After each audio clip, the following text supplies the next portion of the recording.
L'Algérie en 2025 relance le débat sur la peine de mort. Dans le monde de l'intelligence artificielle, dans le monde de la 5G, de la 6G, dans le monde des véhicules électriques, dans le monde des robots, dans le monde de la conquête spatiale, l'Algérie continue à se poser la question est-ce que la peine de mort est utile ou est-ce qu'on doit la rétablir ou pas. Celui qui annonce que l'Algérie va restaurer bientôt, il n'y a même pas de débat. Je suis désolé, il faut retirer le mot débat. En réalité, au sein des autorités algériennes, apparemment, il y a une volonté de rétablir bientôt la peine de mort. Et c'est un magistrat qui le dit, ce n'est pas un porte-parole du président de la République, ce n'est pas un ministre. Selon le président de la Cour de Bdjaïa, Mostafa Smati, la peine de mort sera bientôt rétablie contre les auteurs de crimes extrêmement dangereux, comme le kidnapping d'enfants, le trafic de stupéfiants dans les écoles. Le président de la République, Majid Tebboune, c'est lui qui s'est engagé à rétablir la peine de mort. Donc selon lui, l'Algérie va rétablir la peine de mort. C'est la démonstration que l'État est en faillite. Il y a une faillite morale. Le sens des valeurs au plus haut sommet de l'État a disparu. Ça, c'est l'effondrement moral de l'État. Nous sommes dans un État désuet, obsolète, place. Cela signifie que nous sommes dans une zériba, un bazar. Ce n'est plus un État. On a envie de se venger. C'est la vengeance, ce n'est pas la justice. L'Algérie en 2025 relance le débat sur la peine de mort. Encore un symbole de l'archaïsme et de l'archaïsme politique, de l'archaïsme sociopolitique et du caractère arriéré de notre pays malheureusement. Dans le monde de l'intelligence artificielle, dans le monde de la 5G, de la 6G, dans le monde des véhicules électriques, dans le monde des robots, dans le monde de la conquête spatiale, l'Algérie continue à se poser la question est-ce que la peine de mort est utile ou est-ce qu'on doit la rétablir ou pas. Et ce n'est pas n'importe qui vient de le dire. Hein. Celui qui a lancé le débat, celui qui annonce que l'Algérie va restaurer bientôt, il n'y a même pas de débat. Je suis désolé, il faut retirer le mot débat. Débat, c'est il y a des pour et des contre. En réalité, au sein des autorités algériennes, apparemment, il y a une volonté de rétablir bientôt la peine de mort. Et c'est un magistrat qui le dit, ce n'est pas un porte-parole du président de la République, ce n'est pas un ministre, ce n'est pas un membre du gouvernement, ce n'est pas un membre de la Cour constitutionnelle, c'est un simple juge, président de la Cour de justice de Bdjaïa, M. Mostafa Smati, qui vient de déclarer, lors d'une prise de parole, déclaration publique, il a dit que ça s'est passé hier, donc et depuis sa déclaration a été diffusée largement et massivement et elle suscite des commentaires et elle soulève des interrogations. Selon le président de la Cour de Bdjaïa, Mostafa Smati, la peine de mort sera bientôt rétablie contre les auteurs de crimes extrêmement dangereux, comme le kidnapping d'enfants, le trafic de stupéfiants dans les écoles. Selon ce même magistrat, le président de la République, Majid Tebboune, c'est lui qui s'est engagé à rétablir la peine de mort lors de l'ouverture de l'année judiciaire 2025-2026, le dimanche 12 octobre 2025. Voilà, donc nous avons monsieur le président de la Cour de justice de Bdjaïa qui déclare lui-même, à la place du président, à la place de tout le monde, il a fait cette déclaration hier lundi, le 20 octobre, nous sommes aujourd'hui le 21 octobre 2025, donc selon lui, l'Algérie va rétablir la peine de mort. D'abord la forme avant d'analyser le fond. La forme, ce qui démontre encore une fois que nous sommes un pays très arriéré. Nous avons des mœurs politiques arriérées et que nous n'avons pas des institutions solides et que nous subissons une perte de valeur totale au plus haut sommet de l'État. C'est un président de la Cour de justice. Celui qui est habilité normalement à faire une telle déclaration, à faire une telle annonce et à expliquer une telle annonce, normalement c'est le ministre de la Justice. Le garde des Sceaux, c'est le ministre de la Justice. C'est lui qui est chargé de la gestion du service de la justice. Monsieur Mostafa Smati, président de la Cour de Bdjaïa, depuis juillet 2025 uniquement, auparavant il était à la Cour de justice de Gherdaya, il n'est responsable que de ce qui se passe dans sa circonscription, que dans ce qui se passe dans sa région. Ça s'appelle la Cour de justice de Bdjaïa. Il n'est responsable que de ce qui se passe dans la wilaya de Bdjaïa. Qui l'a habilité, qui lui a demandé, qui lui a soufflé à l'oreille ou qui l'a autorisé à parler ou à s'exprimer sur l'ensemble du secteur de la justice. Il n'est pas ministre de la Justice, il n'est pas secrétaire général du ministère de la Justice, il n'est pas directeur de cabinet du ministère de la Justice, il n'est pas un directeur central du ministère de la Justice, il n'est pas président de la Cour suprême. La Cour suprême, c'est une instance nationale, elle s'appelle la Cour suprême. Il n'est pas à la Cour constitutionnelle, il n'a aucune légitimité pour parler. Ce monsieur n'a pas de légitimité. Il n'a aucune légitimité. Dans un pays qui se respecte, il aurait dû être puni. Parce que d'abord, il ne travaille pas à la présidence, il n'est pas directeur du cabinet du président, il n'est pas le secrétaire général du président. Qui l'a autorisé, qui lui a demandé de parler au nom du président pour annoncer le rétablissement de la peine de mort? Vous savez ce que c'est que le rétablissement de la peine de mort? C'est peut-être la décision judiciaire la plus grave et la plus dangereuse et la plus sérieuse. Personne ne parle, ni ministre de la Justice, ni Premier ministre, ni président, ni la Cour suprême, ni aucune instance suprême de l'État. Il dit, ouais, un président de cour, d'une ville, d'une région, qui annonce à toute la population, à l'ensemble des Algériens et des Algériens, préparez-vous, nous allons rétablir la peine de mort. Mais c'est la démonstration que l'État est en faillite. Il y a une faillite morale. C'est bon, le poste de ministre de la Justice n'a plus aucun sens, le poste de président de la République n'a plus aucun sens, le poste de la Cour suprême n'a plus aucun sens. Le sens des valeurs au plus haut sommet de l'État a disparu. من هبة ودبة يتكلم على الدولة ويتكلم على قرارات المصيرية للدولة. N'importe qui parle et se permet de s'approprier une parole officielle et d'annoncer des décisions graves et de se prononcer sur des dossiers qui ne relèvent ni de ses prérogatives, ni de son autorité, ni de ses compétences. Ça, c'est l'effondrement moral de l'État. Nous sommes dans un État désuet, obsolète, place. Nous avons dépassé l'archaïsme, l'arriéré, ou le caractère ou la dimension arriérée de l'État. On est dans un domaine où l'effondrement. Demain, le maire de Bdjaïa, ou le maire de Foumoutbol, ou le maire de Annaba, un maire va dire, nous allons changer la composition de la police, nous allons faire une nouvelle loi, ou nous allons autoriser le port d'armes pour les citoyennes et les citoyens. Donc n'importe qui, peu importe sa hiérarchie, peu importe sa fonction hiérarchique, peu importe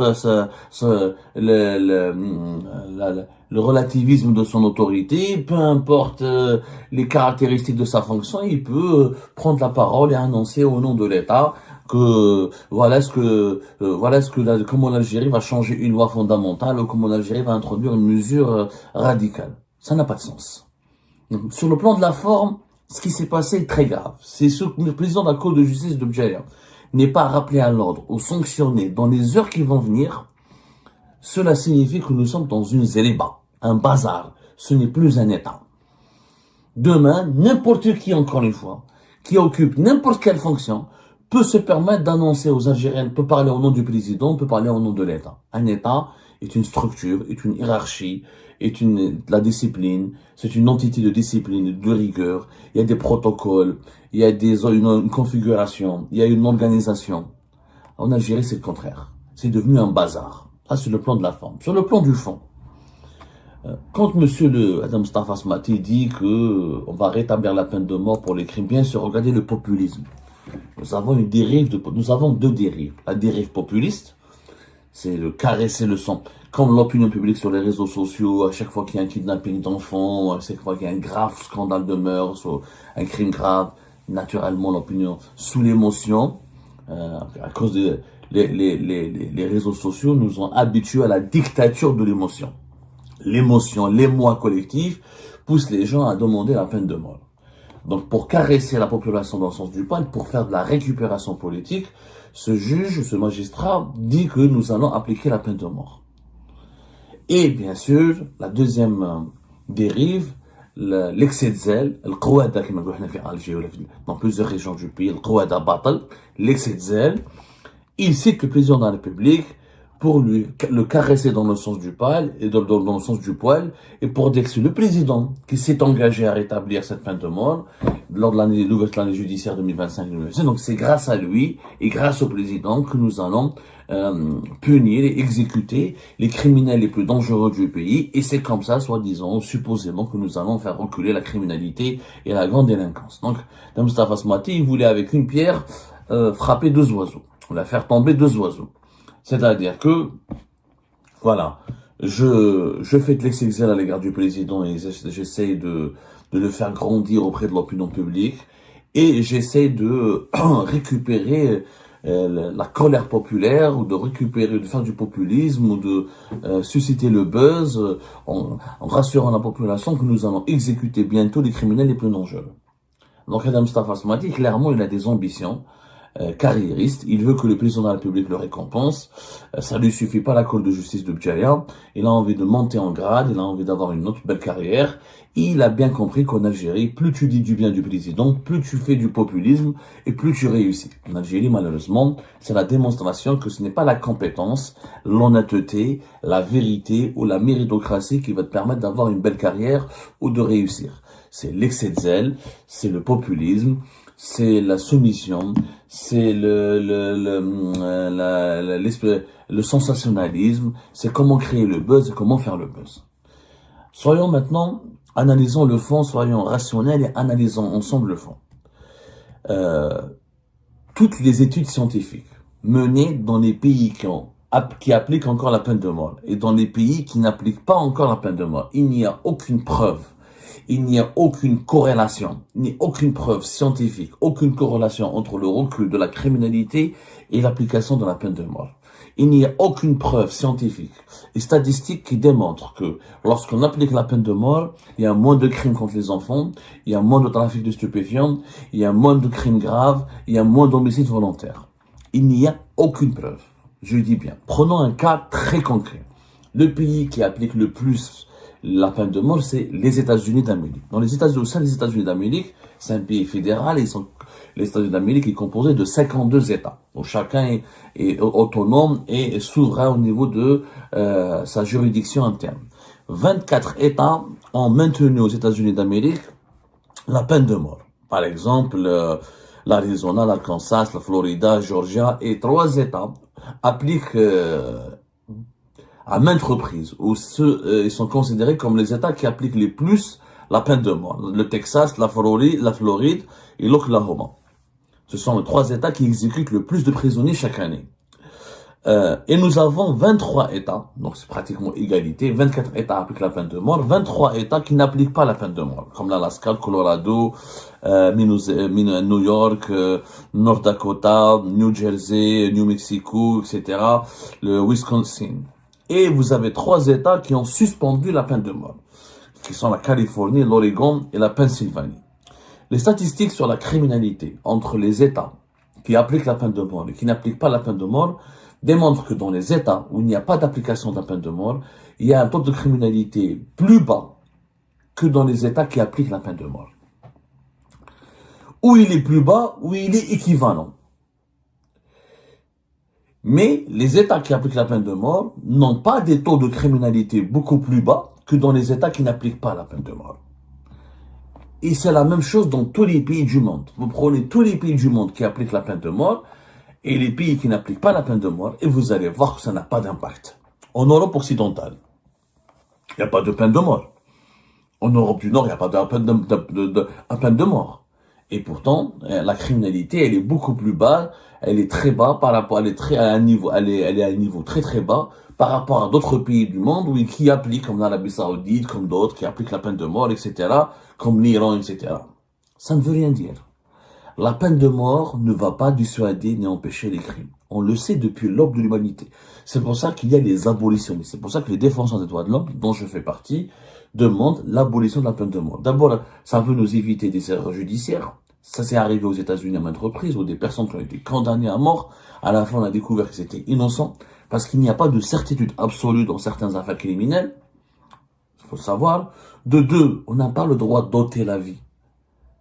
On n'est ni Dieu, ni les créateurs de cette vie pour ôter la vie. Ça, c'est du point de vue spirituel. Du point de vue cartésien, ôter la vie à quelqu'un, ce n'est pas rendre justice. Il y a une différence entre la quête de justice et l'esprit de vengeance.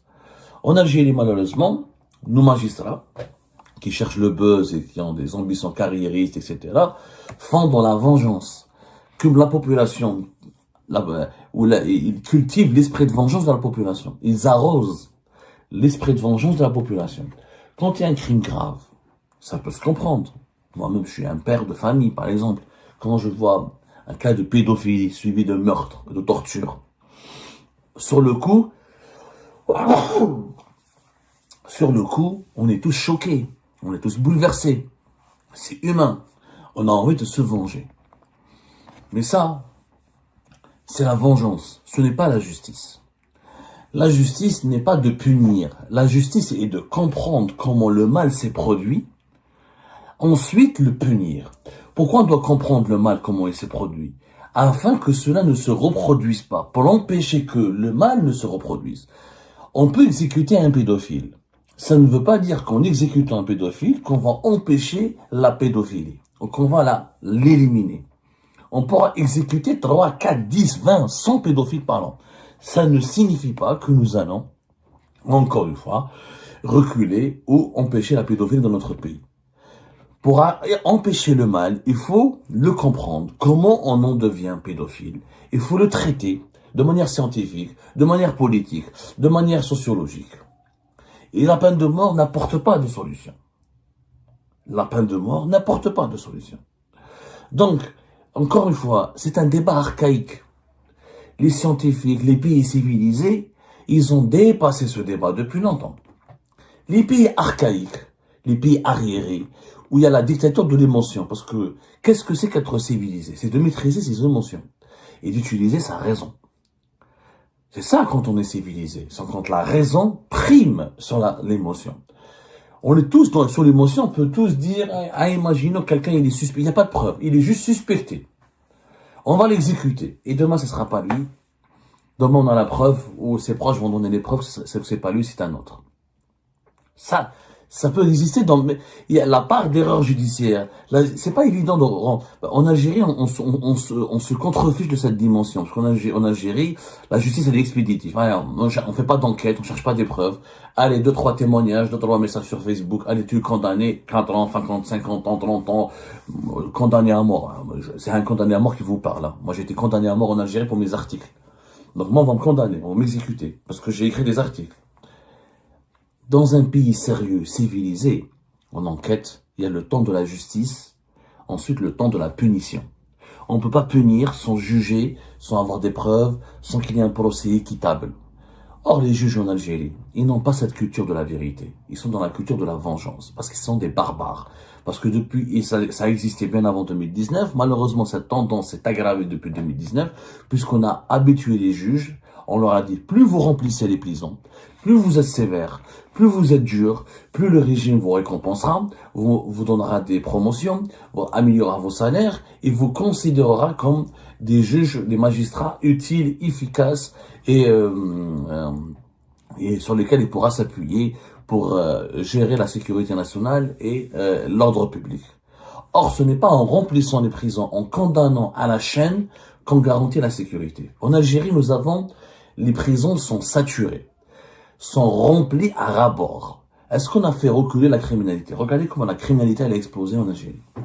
Et pourtant, en Algérie, pour quelqu'un qui stocke de la pomme de terre, il est condamné à 15 ans de prison. Pour stocker ou pour cacher la tomate, on prend 20 ans. Pour un joint de cannabis, on peut prendre 10 ans. Les peines de prison en Algérie sont astronomiques. On a plus de 130 000, presque 140 000 prisonniers en Algérie, pour un pays de même pas 50 millions d'habitants. Et ça, nous avons sorti des chiffres. Est-ce que pour autant, la criminalité, elle a reculé en Algérie? Pas du tout. Au contraire, elle est en train d'exploser. Vous allez dans d'autres pays européens, comme la Suisse, comme les grands pays européens, dans les pays occidentaux, dans certains pays comme Singapour, comme la Corée du Sud, comme le Japon, vous allez voir qu'ils n'ont pas autant de prisonniers que nous, et que la justice chez eux n'est pas aussi expéditive ni punitive, et pourtant il n'y a pas autant de criminalité. Est-ce que c'est ça? Ça veut dire quoi? Ça veut dire que là, ce n'est pas ce qui est dissuasif, ce n'est pas la dureté de la peine, ni la brutalité de la peine. C'est les conditions de vie et c'est les conditions de réinsertion des détenus et comment on peut empêcher que le crime ne se produise. C'est ça les sociétés. Les sociétés civilisées empêchent le crime de se produire. Les sociétés archaïques et fanatiques et barbares, désolé pour le terme, ce sont des sociétés qui génèrent le crime. Par la misère sociale, par les fléaux sociaux, par la pauvreté, par la précarité, par les inégalités, etc. Et les prisons ou la peine de mort ne régleront pas le problème. Et ben c'est la fin de cette vidéo les amis, je vous remercie comme d'habitude pour avoir suivi jusqu'à la fin. N'oubliez pas de nous laisser vos commentaires et vos réactions sur la vidéo et de vous abonner à la chaîne si vous n'êtes pas encore abonné. Et merci aussi pour vos commentaires et vos discussions très animées dans la section des commentaires. Donc, vous n'oubliez jamais de décortiquer bien un sujet sur tous les points qui ont été abordés dans la vidéo et ça fait vraiment plaisir quand moi-même je ne fais pas de commentaires, je m'appuie sur vous pour que vous puissiez bien expliquer les choses et en faire des discussions civilisées et dans tout le respect possible. Donc voilà, merci beaucoup et à la prochaine dans une nouvelle vidéo. Au revoir.